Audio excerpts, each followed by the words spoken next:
Hmm. Welcome. Welcome to the first day of our 14-day abundance reset meditation journey. I am so glad that you're here. I'm honored that you chose to have me as your guide over the next couple of weeks together. And I'm really grateful that you are choosing to gift yourself this practice of meditation. Couple things about the overall process that we'll be going through together and what you can anticipate. This first video might end up being a little bit longer because we'll have some housekeeping details and then we'll move into the practice together. The subsequent days will be briefer, more brief, quicker, whatever. You know what I'm saying. So each morning we'll have a new video posted in the Facebook group, and the video will have 3 different segments to it. We'll begin each meditation journey with just a couple moments of breath awareness. Um, the awareness will shift throughout the time, but we'll really just be aware of the breath, notice what it's doing, notice where it is.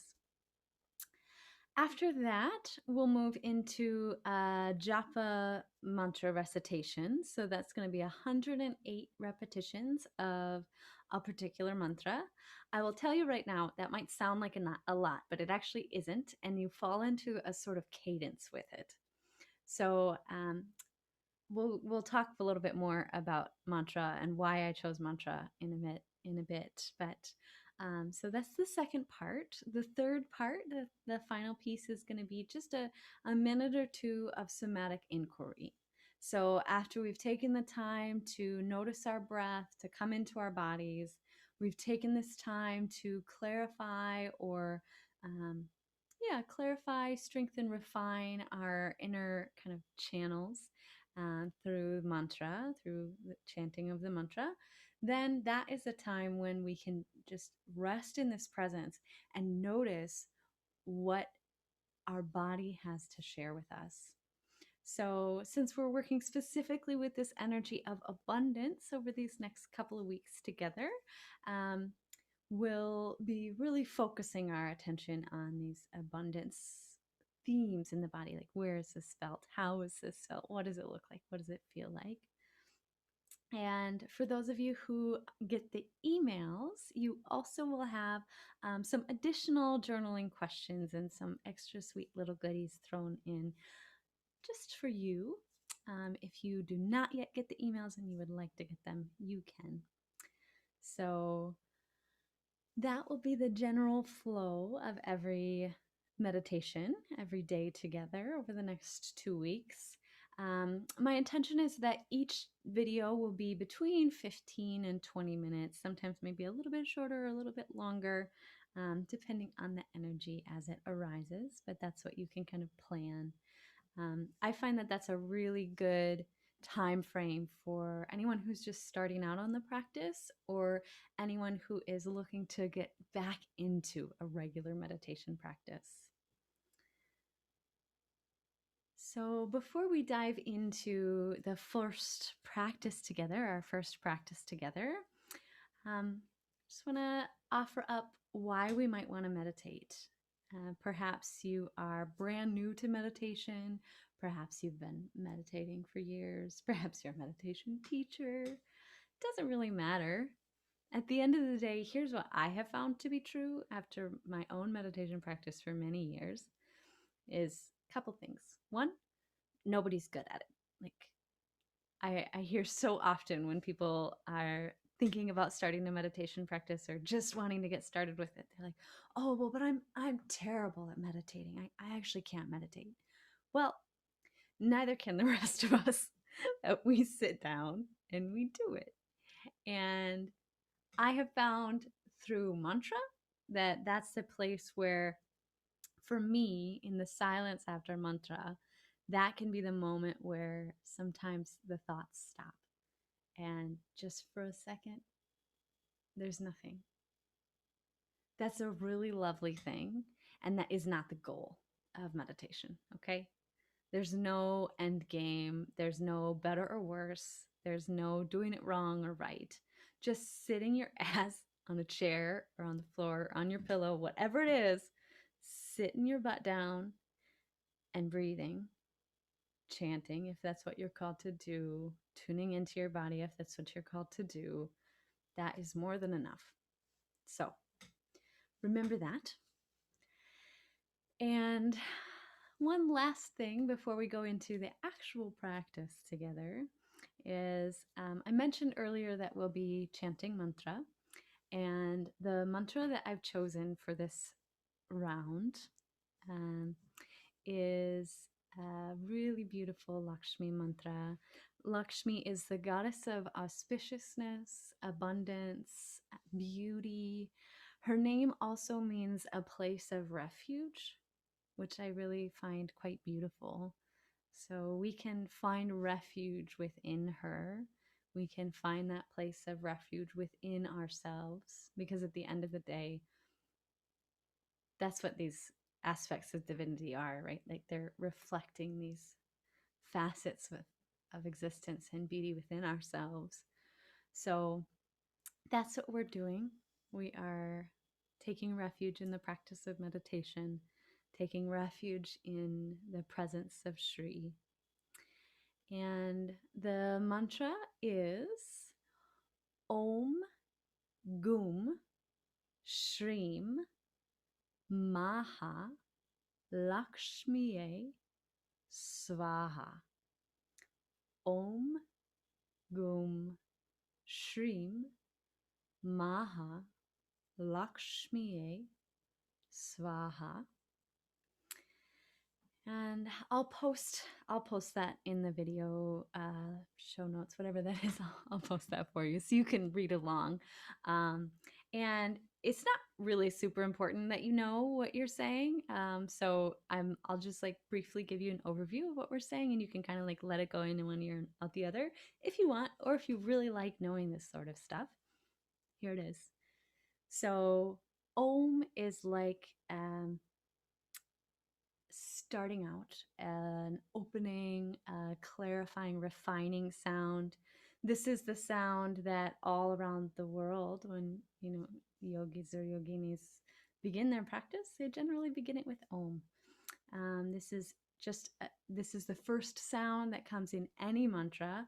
It is always a sound of like telling the universe, okay, we begin now. So Om, to open and clear and prepare the self for meditation. Gum. Gum is a really interesting sound, and it is the seed sound, or this little seed of the aspect of ourselves which removes all obstacles. So when we chant this sound Gum, we are asking and trusting that our inner obstacles will be removed, and we can move closer towards this place of inner abundance, this calm spaciousness within. So Gum is asking that any obstacles upon the path preventing us from knowing our true nature be removed. Shrim, in this particular instance, is being used to open the central channel in the Sushumna. So this is a little bit beyond the scope of this particular meditation journey, but for those of you who are into yoga, you may be familiar with the Sushumna. It's this central line of energy that runs along the spinal cord. Shrim is a sound to clarify that, and to it actually sort of like vibrates it open in a way. So that's what we're doing with that one. Maha means great. Lakshmiyei is, again, we talked about the goddess Lakshmi. Lakshmiyei is, it's like almost like a nickname for the goddess. It's sort of a very familiar term or way to call her. And it's like drawing her nearer to you. So that's Lakshmiyei. And Swaha. Swaha kind of like pulls everything that we've said together, all the words that we've been working with, and offers them up as this devotional gift to the cosmos, spirit, source, whatever. I intend that it goes to Lakshmi. You can intend that it goes anywhere you'd like. But that's what it is. Swaha is used in fire rituals when oblations are being made or offerings are being given to the fire to feed the fire and release this, our prayers up to divinity.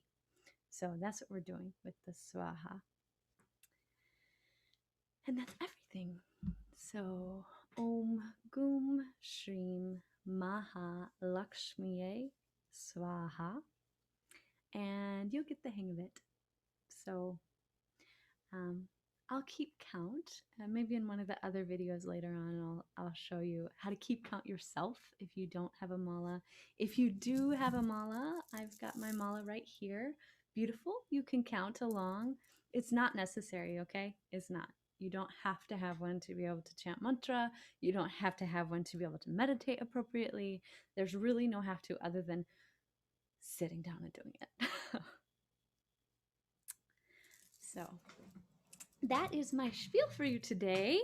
If you are sitting in a chair, I invite you to have your feet comfortably resting on the floor. Don't have your legs crossed or anything like that, or like be sitting on your heels. Just like have your feet flat on the floor.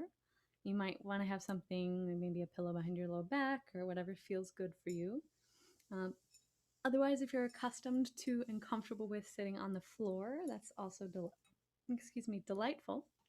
Whatever feels right for you is right for you.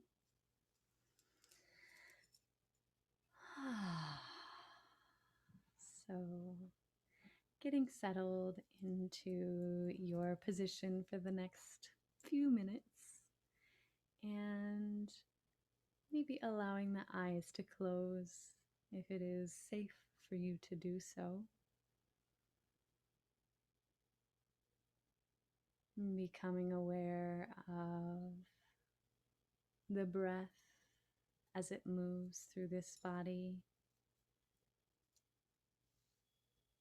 Noticing the flow of this breath in and out of the body with ease. Breath in and out of the body with ease.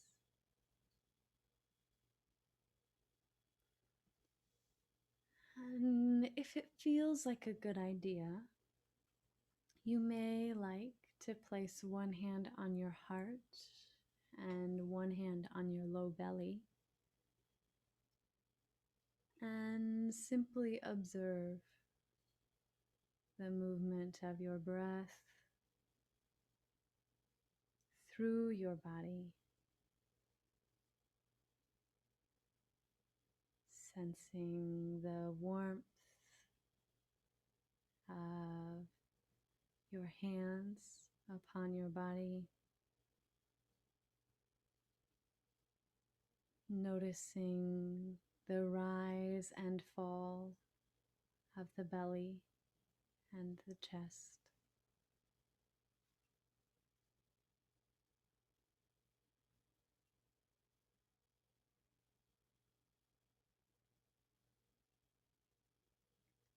Allowing any tension in the body, anywhere tension can be felt, allowing that to maybe contract a little for a moment, and then exhaling, letting everything go, releasing any tension held anywhere in the body.